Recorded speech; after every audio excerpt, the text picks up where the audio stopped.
আসসালামু আলাইকুম প্রিয় দর্শক, অন্য মঞ্চের আলাপ চাইতায় আপনাদের সকলকে আমন্ত্রণ জানাচ্ছি। মানে শেখ হাসিনাকে এত স্বতঃস্ফূর্ত, এত আত্মবিশ্বাসী এবং এত একরকমের হাসি খুশি মনে হচ্ছিল, বুঝতে অসুবিধা হচ্ছিল না যে 2 বছর ধরে নির্বাসনের পর তিনি যখন ঠিক করে ফেলেছেন যে দেশে তিনি ফিরবেনই এবং তিনি যখন উপলব্ধি করতে পারছেন একজন অভিজ্ঞ রাজনীতিবিদ হিসেবে, যিনি বহু প্রতিকূলতা পার হয়েছেন, যিনি বহুবার দেশে ফেরায় বাধার সম্মুখীন হয়েছেন, তিনি যখন বুঝতে পারছেন তার জনগণ প্রস্তুত, তিনি যখন বুঝতে পারছেন যে তার দল নেতা কর্মীরা প্রস্তুত, তিনি যখন বুঝতে পারছেন তিনি প্রস্তুত দেশে ফিরতে, তখন তার ভেতরে এমন একটা স্বস্তি এসেছে, এমন একটা বিশ্বাস এসেছে যে তিনি তার কথার মধ্যে সেটা স্পষ্টত ফুটে উঠছিল।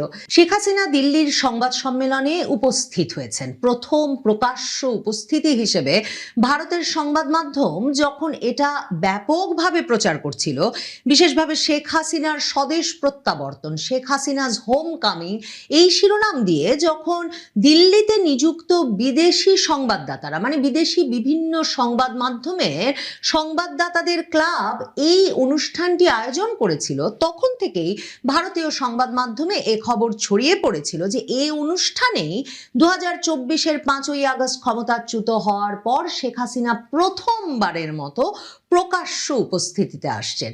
তখনই নানা প্রশ্নের উত্তরে অনুসন্ধানে বোঝা গিয়েছিল শেখ হাসিনার প্রকাশ্য উপস্থিতি মানে কিছুতেই তিনি ভিডিও বার্তার কোনো কথা বলছেন না, তিনি ভিডিওতে আসবেন এমন কোনো কথাও নেই। এমনকি ওই দাওয়াত পত্রটিতেও লেখা ছিল শেখ হাসিনা লাইভ সংযুক্ত হবেন এবং সাংবাদিকদের সঙ্গে কথা বলবেন ওই অনুষ্ঠানটিতে।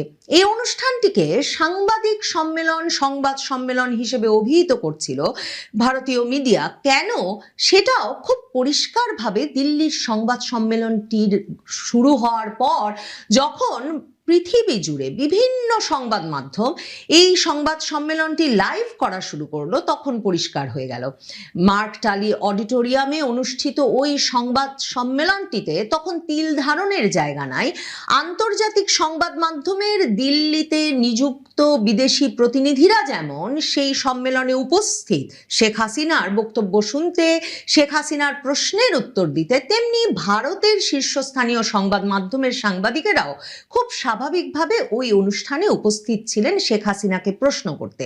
শেখ হাসিনার বক্তব্য শুরু হওয়ার পর তখনও শ্রোতা হিসেবে একটা প্রশ্ন বারবার মনে জাগছিল যে শেখ হাসিনা কি লাইভ কথা বলছেন, মানে যেটা নিয়ে গত কদিন ধরে ব্যাপক গবেষণা হয়েছে, ফেসবুকে স্ট্যাটাসের পর স্ট্যাটাস লেখা হয়েছে যে শেখ হাসিনা অডিও বার্তা দেবেন এটা, আর এমনকি উনার নিশ্চয়ই লাইভে বক্তব্য রাখার কোনো অনুমোদন নাই, উনার নিশ্চয়ই এসে প্রশ্নের উত্তর দেওয়ার কোনো অনুমোদন নাই, ওই রকম রেকর্ডেড অডিও বার্তা তো তিনি কতখানেই পাঠান। তখন প্রশ্ন করছিলাম মনে মনে এবং নিজের বয়ানেও যে সত্যি যদি উনি অডিও বার্তা দিলে কিছু নাই আসে যায়, এই অনুষ্ঠান নিয়ে এত কথা কেন? কিন্তু এমনকি রেকর্ডেড অডিও বার্তা দিল্লির একটা অডিটোরিয়ামে সাংবাদিকদের সামনে, আন্তর্জাতিক গণমাধ্যমের ঘর ভর্তি সাংবাদিকদের সামনে বাজবে, এটা জানার পর থেকেই বাংলাদেশ সরকার নানাভাবে ভারত সরকারকে আপত্তি জানাতে থাকে এবং প্রতিক্রিয়া জানাতে থাকে। অথচ আজকে যখন এই সংবাদ সম্মেলন শুরু হলো, দেখা গেল যে আন্তর্জাতিক সংবাদ মাধ্যম, পৃথিবীর শীর্ষস্থানীয় বার্তা সংস্থা রয়টার্স, তারা পর্যন্ত সেই অনুষ্ঠানটি লাইভ সম্প্রচার শুরু করলো। এক্সাইলড পলিটিক্যাল লিডারের সংবাদ সম্মেলন দিল্লিতে শুরু হয়েছে এই শিরোনাম দিয়ে, মানে নির্বাসিত রাজনৈতিক নেতা শেখ হাসিনা দিল্লিতে লাইভ কথা বলছেন, এই শিরোনাম দিয়ে রয়টার্স সারা পৃথিবীতে এই অনুষ্ঠানটি লাইভ সম্প্রচার শুরু করলো। শুধু যে রয়টার্স তাই নয়, ভারতের শীর্ষস্থানীয় সংবাদ মাধ্যম এনডিটিভির করা লাইভ যেমন আমি শুনছিলাম, তেমনি সকল শীর্ষস্থানীয় সংবাদ মাধ্যমে তাদের সাংবাদিক পাঠিয়েছে যেমন ওই অডিটোরিয়ামে সরাসরি শেখ হাসিনাকে প্রশ্ন করতে, তার বক্তব্য শুনতে, তেমনি তারা যারা পেরেছে সকলেই লাইভ সম্প্রচার করেছে, কারণ এই সংবাদ সম্মেলনটিতে কি ঘটবে তা নিয়ে একটা ব্যাপক আগ্রহ ছিল। তিনি যে ভিডিওতে আসবেন না সেটা একরকম নিশ্চিত ছিল। এমনকি শেখ হাসিনা তো তার দলীয় ফোরামেও যখন তাকে অনুরোধ করা হয়েছে যে তাকে তিনি যাতে দেখা দেন, তিনি তার দলীয় নেতাকর্মীদের একেবারে ঘনিষ্ঠ জনদেরও সরাসরি বলেছেন যে দেশে ফিরলে দেখা হবে। শেখ হাসিনা আজকের বক্তৃতায় সে কথাটি আবার বলেছেন যে তার সবচেয়ে বড় রোড ম্যাপ হচ্ছে এই যে তিনি তার জনগণের কাছে ফিরে যেতে চান, তিনি তার নিজের মানুষদের কাছে, তিনি তার নিজের জনগণ, নিজের বাংলাদেশের মানুষের কাছে ফিরে যাবেন। এই কথাটা বলেই কিন্তু তিনি তার বক্তব্যটা শেষ করেছেন। তখনও একটা দ্বিধা সন্দেহ যে সত্যি কি শেখ হাসিনা এই অনুষ্ঠানে ভার্চুয়ালি লাইভ যোগ দিয়েছেন, নাকি শেখ হাসিনা আসলে একটা রেকর্ডেড অডিও বার্তা পাঠিয়েছেন, যদিও পড়ার ভঙ্গিতে, গলার আওয়াজে, এমনকি তার পানি খাওয়ার শব্দে কিংবা তার গলায় যে উচ্ছ্বাস এবং যে ধরনের একটা মানে আবেগ টের পাওয়া যাচ্ছিল, বুঝতে অসুবিধা হচ্ছিল না শেখ হাসিনা ওই অনুষ্ঠানে লাইভ যুক্ত হয়েছেন। অবশেষে যখন সেই বক্তৃতা শেষে ওই অনুষ্ঠানের আয়োজক বললেন যে উপস্থিত সাংবাদিকরা যারা আছেন, ম্যাডাম হাসিনা এখনো ভার্চুয়ালি যুক্ত আছেন, কাজেই ম্যাডাম হাসিনা এখন কিছু প্রশ্নের উত্তর নেবেন, এবং তারপর শেখ হাসিনা খুব হালকা মেজাজে হাসতে হাসতে স্বভাবসুলভ ভঙ্গিতে তিনি যেভাবে কথা বলেন সেভাবেই প্রশ্নের উত্তর দিতে শুরু করলেন। তখন আসলে এই সংবাদ সম্মেলনটি নিয়ে কেন তারেক রহমান সরকারের অস্বস্তি, উদ্বেগ তুঙ্গে উঠেছিল সেটা বুঝতে আর অসুবিধা হলো না। তার মানে ভারতের রাজধানী দিল্লিতে বসে শেখ হাসিনা সকল আন্তর্জাতিক গণমাধ্যম, রয়টার্স তো লাইভ প্রচার করেছে বললামই, স্প্যানিশ টিভির সাংবাদিক প্রশ্ন করেছেন শেখ হাসিনাকে, ওয়াল স্ট্রিট জার্নালের সাংবাদিক প্রশ্ন করেছেন শেখ হাসিনাকে। শেখ হাসিনাকে প্রশ্ন করতে ওই অডিটোরিয়ামটা ভরা সাংবাদিকদের মধ্যে এত শীর্ষস্থানীয় সব সংবাদ মাধ্যমের সাংবাদিকেরা উপস্থিত ছিলেন যে বুঝতে অসুবিধা হয় নাই যে এই বিশ্বজুড়ে সংবাদ মাধ্যমগুলো, সাংবাদিকেরা শেখ হাসিনা যে একটি মানে আলোচনার এবং খবরের কেন্দ্রবিন্দু হয়ে উঠছেন শুধু সেটা বিশ্বাস করেন তাই নয়, তিনি যে দেশে ফিরবেন ঘোষণা দিয়েছেন 2024-এ ক্ষমতাচ্যুত হওয়ার পর, এবং তারপর বাংলাদেশটার যে দশা, সে দেশটাকে আবারও যে মানে উন্নয়নের ধারায়, যেটা শেখ হাসিনা বলেন সবসময় তার বক্তৃতায়, তার বক্তব্যে, সেই জায়গায় নিয়ে যেতে যেই অগ্রসর বাংলাদেশের সঙ্গে পরিচয় হওয়া শুরু করেছিল বিশ্বের, সেই বাংলাদেশটি যে একটা বিধ্বস্ত, বিপর্যস্ত, অর্থনৈতিকভাবে রুগ্ন এবং ব্যাপক সহিংস সাম্প্রদায়িক একটা দেশে পরিণত হয়েছে, সেই বাংলাদেশকে আবারও অগ্রগতির পথে ফিরিয়ে নিয়ে যেতে হলে, একটা আলোকোজ্জ্বল পথে ফিরিয়ে নিয়ে যেতে হলে, যে শেষ পর্যন্ত সেই রাজনীতির বিপক্ষে, অন্ধকারের রাজনীতির বিপক্ষে, এই রাজনীতির একমাত্র প্রতিভী হয়ে শেখ হাসিনাই আছেন, সেটা যে বিশ্বজুড়ে সাংবাদিকেরা বিশ্বাস করছেন। এবং সে কারণেই এই আন্তর্জাতিক সংবাদ মাধ্যমগুলোর সাংবাদিকেরা একের পর এক যে শুধু শেখ হাসিনার সাক্ষাৎকার ছাপছেন তাই নয়, তার ফেরার বিষয়ে লাগাতার খবর প্রচার করছেন। তিনি দিল্লিতে আবারও সংবাদ সম্মেলন ডেকে তিনি ফিরবেন, এটা বলবেন, ঘোষণা দেবেন, সেই অডিটোরিয়ামে এসে ভিড় করছেন এবং তাকে হেন কোনো প্রশ্ন নাই করছেন না। তারা প্রশ্ন করেছিলেন শেখ হাসিনাকে যে আপনার তো কারাদণ্ড হবে দেশে ফিরলে, আপনাকে কারাগারে রুদ্ধ করা হবে, বলেছেন তারেক রহমান সরকার, আপনি কিভাবে এই অবস্থায় দেশে ফিরে যাচ্ছেন? শেখ হাসিনা হাসতে হাসতে উত্তর দিয়েছেন যে দেখেন, আমি যখন 81-তে ফিরেছি তখন আমাকে তখনই গ্রেফতার করা হয় নাই, কিন্তু 83-তে গ্রেফতার করা হয়েছে, আমি আরো অনেকবার গ্রেফতার হয়েছি, কাজেই গ্রেফতার বা এরকম কোনো ভয় পেয়ে আমি দেশে যাওয়ার সিদ্ধান্ত থেকে সরে আসব এর কোনো সম্ভাবনা নাই।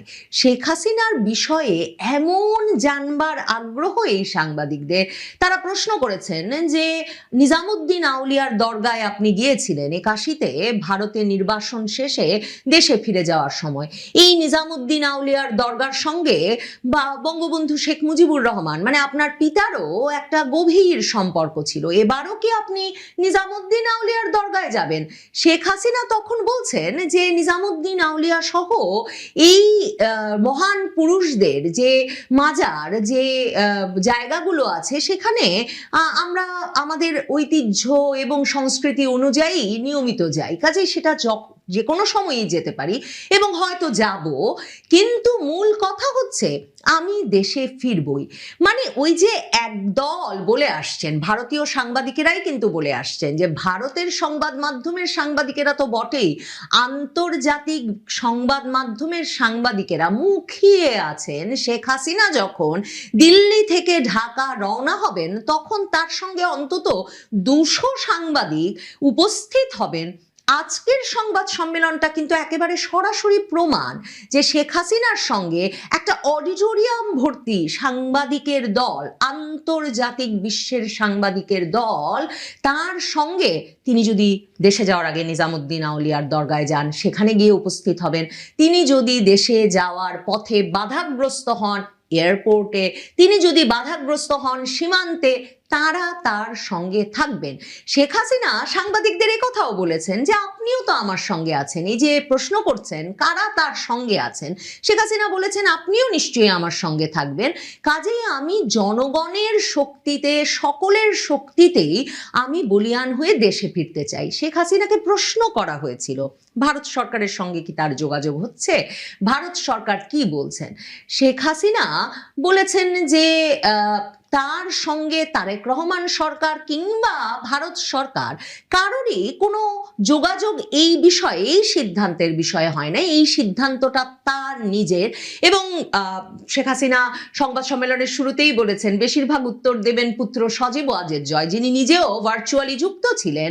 সজীব ওয়াজেদ জয় বলেছেন যে সরকারের সঙ্গে তাদের কোনো যোগাযোগ হয় নাই এবং এ বিষয়ে কোনো যোগাযোগ হওয়ার তারা প্রয়োজনও বোধ করেন না, কারণ এই সিদ্ধান্তটা তার মায়ের।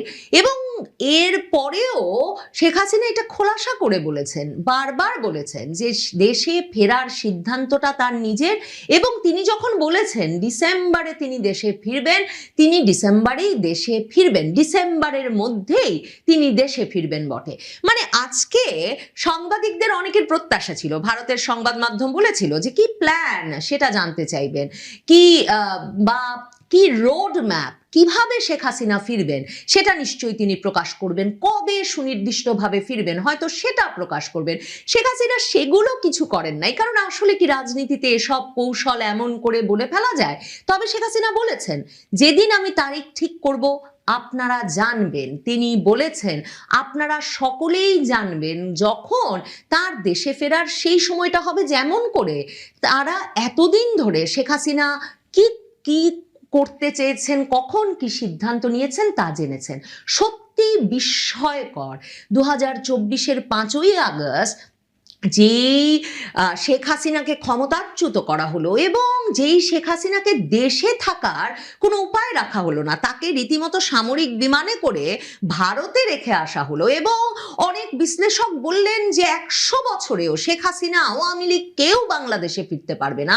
2026-এর 5ই আগস্টে এসে যখন তারেক রহমান ইউনূস হাতে হাত রেখে জুলাই জাদুঘর উদ্বোধন করছেন, যখন কিনা নাহিদ ইসলাম, জামায়াতের আমিন, নাসিরুদ্দিন পাটোয়ারিরা সরকার পতনের ডাক দিচ্ছে বাইতুল মোকাররম মসজিদের সামনে সমাবেশ করে, তখন কিনা শেখ হাসিনা ভারতে বসে ঘোষণা দিচ্ছেন যে যা বলুক, যে যা ভাবুক, তিনি আসবেন এবং আন্তর্জাতিক সংবাদ মাধ্যমের সকল চোখ তার দিকে, একজন নির্বাসিত রাজনৈতিক ব্যক্তিত্বের দিকে, যিনি বারবার বলছেন যে দেশটাকে একটা অন্ধকার যুগের দিকে না নিয়ে যাওয়া হয়েছে এবং যিনি বারবার বলছেন একটা বড় ষড়যন্ত্রের মাধ্যমে বাংলাদেশটাকে ধ্বংস করে দেওয়ার সকল প্রক্রিয়া সম্পন্ন হয়েছে। বাংলাদেশের সাংবাদিক সুলতানা রহমান গিয়েছিলেন এই সংবাদ সম্মেলনে এবং তিনি সেখানে প্রশ্ন করবার সময় নিজেই বলেছেন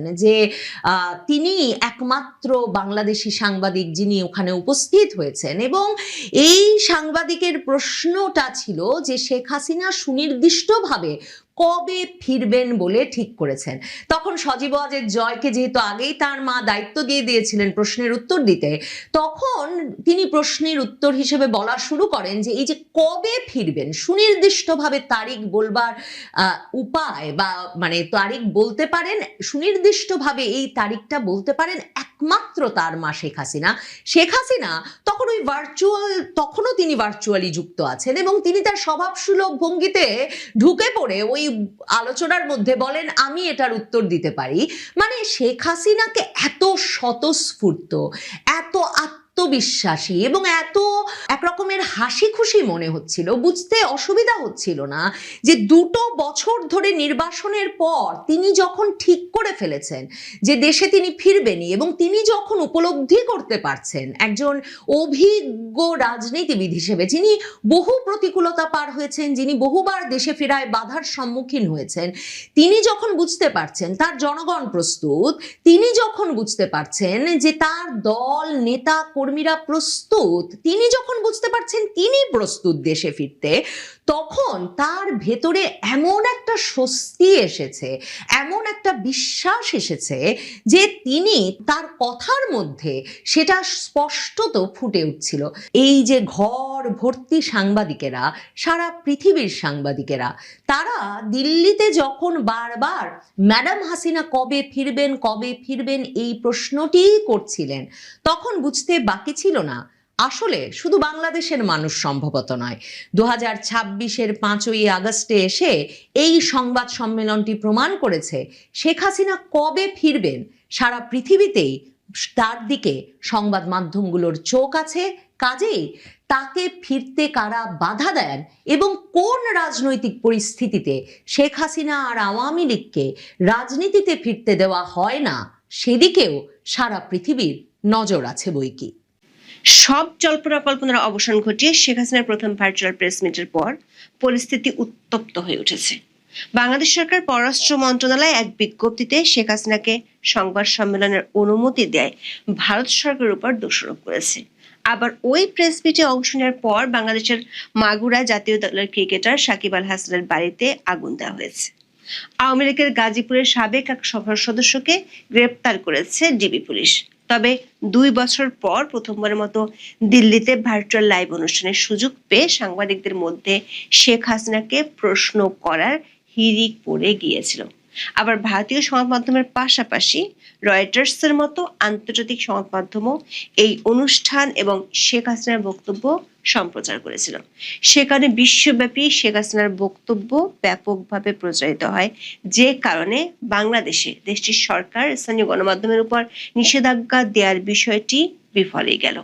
দিল্লিতে সাংবাদিকরা শেখ হাসিনার কাছে মূলত জানতে চেয়েছেন তিনি ঠিক কোন দিন ফিরবেন এবং এই ফেরার ব্যাপারে তার পরিকল্পনা কি। তার এই ফেরার ঘোষণার ব্যাক চ্যানেলে বাংলাদেশের বর্তমান সরকারের সাথে কোনো যোগাযোগ হয়ে আর ভারত সরকারের এক্ষেত্রে ভূমিকা কি, শেখ হাসিনা ঠিক কি কারণে ফিরছেন সেটি জানালেও ঠিক কবে ফিরবেন সেটি খোলাসা করেনি।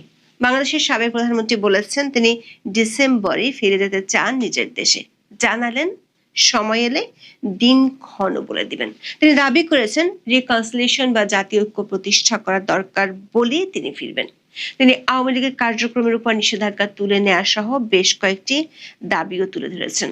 প্রশ্ন হলো শেখ হাসিনার এই প্রথমবারের মতো প্রেস মিট নিয়ে বাংলাদেশ সরকার যে প্রতিক্রিয়া দিয়েছে তাতে ভারত সরকারের পাল্টা প্রতিক্রিয়া কি হবে? তাতে কি বাংলাদেশে আবার মব সন্ত্রাস বেড়ে যাবে? বিস্তারিত জানতে চলুন যাওয়া যাক বিশ্লেষণে। 24-এর 5ই আগস্ট ক্ষমতা হারানোর পর থেকে বাংলাদেশের সাবেক প্রধানমন্ত্রী আছেন ভারতের দিল্লিতে দলের নেতাদের সাথে বৈঠক করছেন নিয়মিত। সেখান থেকে দলের তৃণমূলের নেতাকর্মীদের অডিও বার্তা দিচ্ছেন। কয়েক দফায় অনেকগুলো আন্তর্জাতিক সংবাদ মাধ্যমে সাক্ষাৎকারও দিয়েছেন। তা নিয়ে বিগত অন্তর্বর্তী সরকার বেশ কয়েক দফা ভারত সরকারের কাছে আপত্তি জানিয়েছিল। তাকে বাংলাদেশের প্রত্যর্পণের জন্য বিভিন্ন সময় কূটনৈতিক স্তরে বার্তা পাঠিয়েছে ঢাকা, কিন্তু এই 2 বছরে কখনোই সাংবাদিকরা তাকে সরাসরি প্রশ্ন করার সুযোগ পাননি। 5ই আগস্ট ঠিক যেদিন 2 বছর আগে তিনি ক্ষমতা হারিয়েছিলেন, সেদিন নয়াদিল্লিতে প্রথম সংবাদ সম্মেলনে ভার্চুয়ালি উপস্থিত হয়ে শেখ হাসিনা সাংবাদিকদের প্রশ্নের জবাব দিয়েছেন। দিল্লিতে ফরেন করেসপন্ডেন্টস ক্লাব অফ ইন্ডিয়ার এই অনুষ্ঠানটি নিয়ে পরিস্থিতি বেশ উত্তপ্ত হয়ে উঠেছিল। দেখা গিয়েছিল নানা জল্পনা কল্পনা। গত জানুয়ারিতে দিল্লির এই ক্লাবে এক অনুষ্ঠানে শেখ হাসিনার বক্তব্য শোনানো হয়। সেবারও অডিও ক্লিপ শোনানো হয়েছিল। সেখানে অনেকের ধারণা ছিল এবারও শেখ হাসিনার অডিও বার্তা শোনানো হবে। তবে বাংলাদেশে নিযুক্ত ভারতীয় হাই কমিশনার দীনেশ ত্রিবেদীর সাথে বৈঠক করে ভারতে বসে শেখ হাসিনার রাজনৈতিক বক্তব্য ঠেকাতে দেশটির সহযোগিতা চেয়েছিলেন বাংলাদেশের প্রধানমন্ত্রী তারেক রহমানের পররাষ্ট্র উপদেষ্টা হুমায়ুন কবির। ভারত সরকার জানিয়েছিল ওই অনুষ্ঠানে শেখ হাসিনার উপস্থিতি এবং ভাষণ প্রদান নিয়ে দিল্লির কোনো আপত্তি নেই, কারণ এটি একটি বেসরকারি অনুষ্ঠান। তবে সেখানে তিনি কি বলবেন না বলবেন সেটি ভারত সরকারের বক্তব্য নাই। বাংলাদেশ সরকার তথ্য মন্ত্রণালয় থেকে শেখ হাসিনার বক্তব্য প্রচার না করার জন্য সংবাদ মাধ্যমগুলোকে নোটিশ দেওয়া হয়, কিন্তু শেষ পর্যন্ত দেখা গেল এবারও পুরোদস্তুর ভার্চুয়াল সংবাদ সম্মেলন হয়েছে। ছিল প্রশ্নোত্তর পর্ব। শেখ হাসিনার অডিও বক্তব্য শেষ হওয়ার পরে শুরু হয় আসল চমক। তিনি সরাসরি প্রশ্নের উত্তর দেওয়া শুরু করেন। প্রথম প্রশ্নে একজন ভারতীয় সাংবাদিক বাংলাদেশের সাবেক প্রধানমন্ত্রীর কাছে জানতে চান, আপনি কি দেশে ফেরার কোনো নির্দিষ্ট তারিখ ঠিক করেছেন? বাংলাদেশের বর্তমান সরকার বলছে আপনি ঢাকা পৌঁছানো মাত্র আপনাকে গ্রেপ্তার করা হবে। যদি তারা আপনাকে গ্রেপ্তার করে তবে আপনার পরিকল্পনা কি? আপনার আত্মপক্ষ সমর্থনের জন্য কি কোনো আইনি দল প্রস্তুত রেখেছেন? জবাবে শেখ হাসিনা এর আগে একাধিকবার তার গ্রেপ্তারের কথা তুলে ধরে বলেন, তিনি 1981 থেকে 1987 সালে 4 বার এবং 2007 সালে একবার গ্রেপ্তার হয়েছিলেন। 2007 সালে তিনি দেশের বাইরে থেকে ফেরার সময় বাধা দেওয়া হয়েছিল, কিন্তু পারেনি। তিনি বাংলাদেশে ফিরলে তাকে মেরে ফেলা হতে পারে সেই আশঙ্কাও রয়েছে। তবে এই সবের তোয়াক্কা না করে বাংলাদেশে ফিরতে চান আওয়ামী লীগ নেত্রী। কেন? সেই কারণও জানালেন। গত 2 বছরে বাংলাদেশ বিভিন্ন ক্ষেত্রে শুধু পিছিয়ে পড়েছে বলে অভিযোগ করেন শেখ হাসিনা।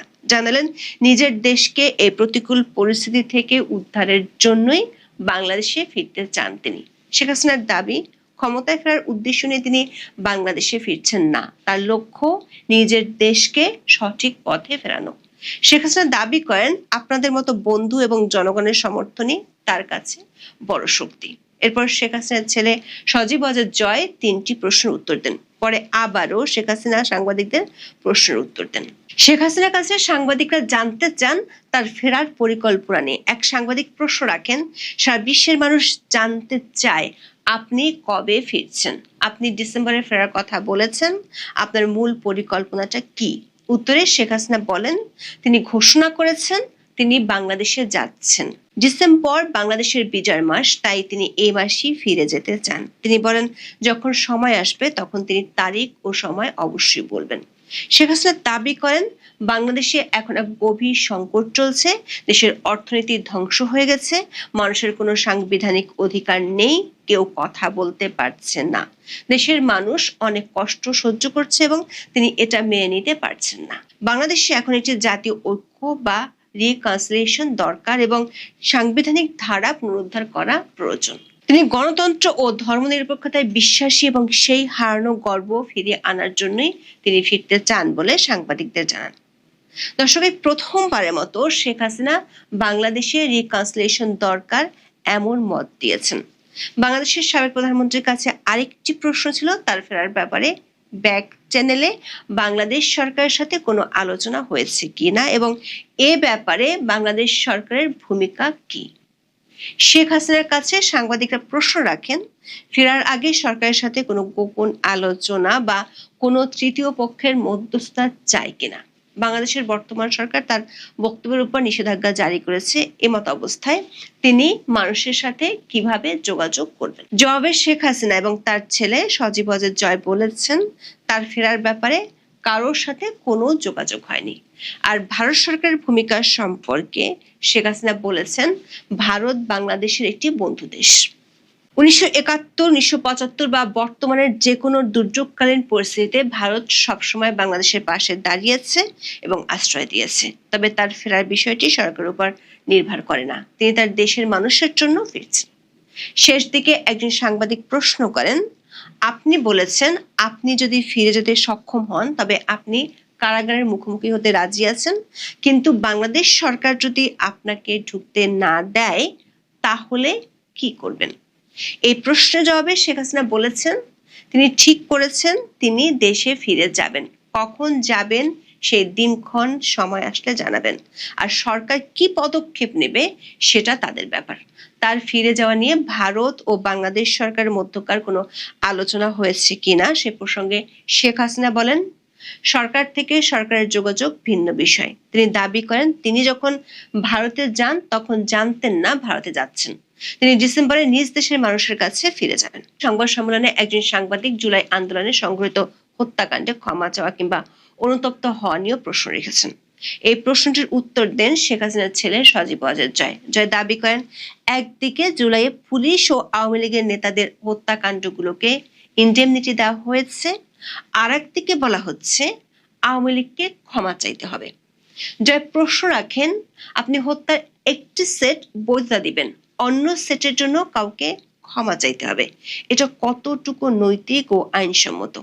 তিনি বলেন, পুলিশ ও আওয়ামী লীগের নেতা কর্মীদের হত্যাকারীদের ইন্ডেমনিটি বাতিল না করলে আওয়ামী লীগের ক্ষমা চাওয়ার মতো কিছুই নেই। প্রশ্নোত্তর আগে শেখ হাসিনা সাংবাদিকদের উদ্দেশ্যে বক্তব্য দেন। শেখ মুজিবের কন্যা বলছি, এভাবেই নিজের বক্তব্য শুরু করেছেন বাংলাদেশের সাবেক প্রধানমন্ত্রী। বক্তব্যে মোহাম্মদ ইউনূসকে তোপ দাগিয়েছেন, একই সঙ্গে কটাক্ষ করেছেন বর্তমান তারেক রহমানের সরকারকেও। শেখ হাসিনা জুলাই আন্দোলন এবং গত 2 বছরের চিত্র তুলে ধরে প্রশ্ন রাখেন, আপনারা আসলে কি পেলেন? আপনারা কি গণতন্ত্র পেয়েছেন? আপনারা কি নিরাপত্তা পেয়েছেন? আপনারা কি বাক স্বাধীনতা পেয়েছেন? জিনিসপত্রের দাম কি কমেছে? সাধারণ পরিবারগুলো কি নিত্য প্রয়োজনীয় জিনিসপত্র কিনতে পারছে? মানুষ কি নিরবিচ্ছিন্ন জ্বালানি ও বিদ্যুৎ পাচ্ছে? অর্থনীতি কি শক্তিশালী হয়েছে? গত 2 বছরে কি আপনারা বিন্দু মাত্র উন্নয়ন দেখেছেন? নারীরা কি নিরাপদ? শিশুরা কি নিরাপদ? সংখ্যালঘুরা কি নিরাপদ? সাংবাদিক, শিক্ষক, শিল্পী ও বুদ্ধিজীবীরা কি নিরাপদ? বাংলাদেশ সমৃদ্ধি, মর্যাদা ও আত্মবিশ্বাসের দিকে এগিয়ে যাচ্ছিল। আগস্ট 2024-এর পর এটিকে ভয়, প্রতিশোধ, কষ্ট ও অনিশ্চয়তার দিকে ছেড়ে দেওয়া হয়েছে বলে দাবি করেন তিনি। শেখ হাসিনা বলেন, তিনি বিশ্বাস করেন বাংলাদেশের জাতীয় ঐক্যের বা রিকনসিলিয়েশনের প্রয়োজন রয়েছে। তিনি মনে করেন দেশের ক্ষতের উপশম প্রয়োজন, কিন্তু ঐক্যের অর্থ কখনো বিচারহীনতা বা ইম্পিউনিটি হতে পারে না। যারা দেশের বিরুদ্ধে ষড়যন্ত্র করেছে, অপরাধ করেছে এবং মানুষের কষ্টের কারণ হয়েছে, তাদের সঠিক আইনি প্রক্রিয়ার মাধ্যমে বিচারের মুখোমুখি করতে হবে। ভুক্তভোগীদের আইনি সুরক্ষা এবং যথোপযুক্ত ক্ষতিপূরণ পেতে হবে, এমন দাবি করেছেন তিনি। শেখ হাসিনা বলেন, বাংলাদেশের সংকট কেবল কোনো অভ্যন্তরীণ সংকট নয়, এটি আঞ্চলিক শান্তি, নিরাপত্তা, বাণিজ্য, উন্নয়ন ও মানব মর্যাদাকে প্রভাবিত করে। সে কারণে তিনি আন্তর্জাতিক সম্প্রদায় এবং বাংলাদেশের সকল বন্ধুভাবাপন্ন দেশকে আহ্বান জানান যেন তারা গণতন্ত্র, বিচার ও শান্তির জন্য বাংলাদেশের মানুষের এই সংগ্রামে পাশে দাঁড়ায়। একটি স্থিতিশীল বাংলাদেশ দক্ষিণ এশিয়ার জন্য, বঙ্গোপসাগরের জন্য, উন্নয়ন সহযোগিতার জন্য এবং গণতন্ত্র, আইনের শাসন ও বিচারে বিশ্বাসী সকল দেশের জন্য অত্যন্ত গুরুত্বপূর্ণ। আগামী দশকটি পুনরুদ্ধার ও পুনর্জাগরণের দশক হতে পারে, তবে তা কেবল তখনই সম্ভব যদি গণতন্ত্র পুনরুদ্ধার করা হয় এবং জনগণকে তাদের নিজেদের ভবিষ্যৎ নির্ধারণের সুযোগ দেওয়া হয়। সে কারণে তিনি কিছু দাবি তুলে ধরেছেন। প্রথমত, আওয়ামী লীগের উপর থেকে নিষেধাজ্ঞা প্রত্যাহার করতে হবে, রাজনৈতিক বন্দীদের মুক্তি দিতে হবে, মিথ্যা মামলা প্রত্যাহার করতে হবে, বাক স্বাধীনতা ফিরে দিতে হবে, সংবাদপত্রের স্বাধীনতা রক্ষা করতে হবে, বিচার বিভাগের স্বাধীনতা নিশ্চিত করতে হবে, আইন শৃঙ্খলা রক্ষাকারী বাহিনীকে জনগণের সেবা করতে দিতে হবে। শেখ হাসিনার বক্তব্য আন্তর্জাতিক মিডিয়ার বদলতে সারা বিশ্বের মানুষ শুনেছে। সরকারের শীর্ষ মহল থেকে শুরু করে বাংলাদেশের মানুষের মধ্যেও তার এই বক্তব্য দেয়া নিয়ে অনেক আগ্রহ ছিল।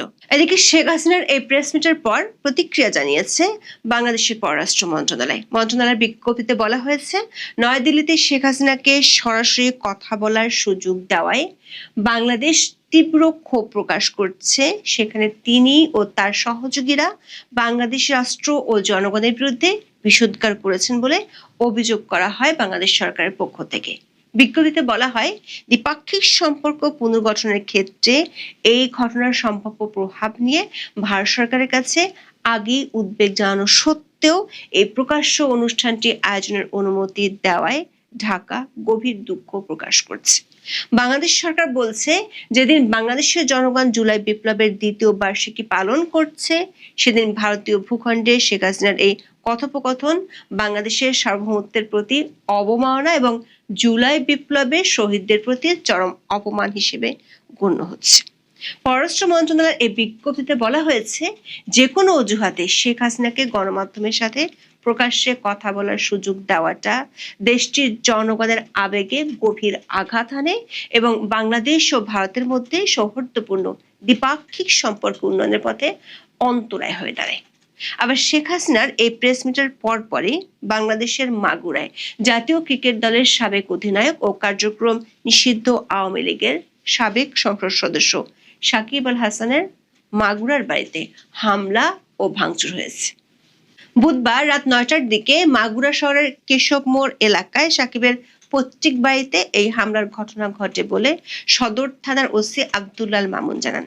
স্থানীয়দের বরাতে পুলিশ বলছে, কয়েকজন যুবক এসে ঢিল দিয়ে জানালার গ্লাস ভাঙচুর করেন। পরে বাড়ির লোহার গেটের উপরের অংশে পেট্রোল ঢেলে আগুন দেওয়া হয়। সঙ্গে সঙ্গে স্থানীয়রা তা নিভিয়ে ফেলেন। অবশ্য এ সময় সাকিবের পরিবারের লোকজন ওই বাড়িতে ছিল না। এখন এ পর্যন্ত, সবাই ভালো থাকুন।